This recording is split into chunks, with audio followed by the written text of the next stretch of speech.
Varghese மூலன் pictures மற்றும் tricolour films வழங்கும் மாதவன் நடித்த GDN உலகெங்கும் ஆகஸ்ட் 7 முதல்.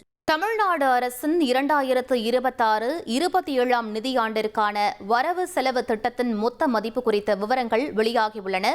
அவற்றை தற்போது பார்க்கலாம். இம்முறை மொத்த செலவினமாக 4,72,585 கோடி ரூபாய் மதிப்பீடு செய்யப்பட்டுள்ளது. அரசுக்கான நிதி ஆதாரங்களை பொறுத்தவரை பொதுக்கடன் நீங்கலாக மாநிலத்தின் மொத்த வரவினங்கள் 3,50,766 கோடி ரூபாயாக கணக்கிடப்பட்டுள்ளது. இதில் வருவாய் வரவுகள் மூலம் மட்டுமே 3,50,027 கோடி ரூபாய் நிதி கிடைக்கிறது. இந்த வருவாயில் மிகப்பெரிய பங்காக மாநிலத்தின் சொந்த வரி வருவாய் 2,26,740 கோடி ரூபாயை வழங்குகிறது.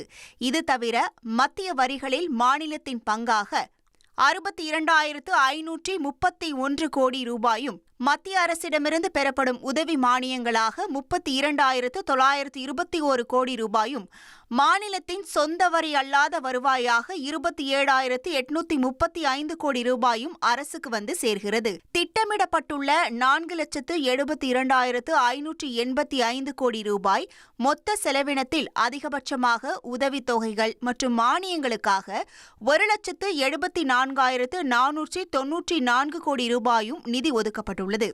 அதற்கு அடுத்தபடியாக அரசு ஊழியர்களின் சம்பளத்துக்கு 91,032 கோடி ரூபாயும், வாங்கிய கடனுக்கு வட்டி செலுத்துவதற்காக 78,682 கோடி ரூபாயும் செலவிடப்படுகிறது.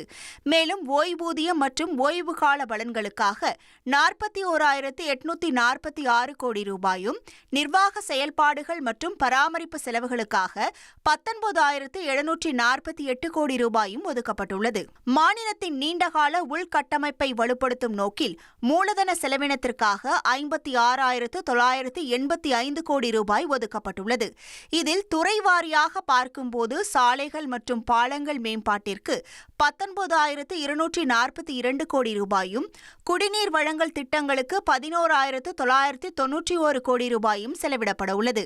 நகர்ப்புற வளர்ச்சிக்கு 7,962 கோடி ரூபாயும், நீர்நிலைகள் சீரமைப்பிற்கு 4,773 கோடி ரூபாயும், கல்வி மற்றும் மக்கள் நல்வாழ்வு துறைக்கு 4,286 கோடி ரூபாயும், போக்குவரத்து மற்றும் எரிசக்தி துறைக்கு 3,953 கோடி ரூபாயும் உள்கட்டமைப்பு பணிகளுக்கு பகிர்ந்தளிக்கப்பட்டுள்ளது.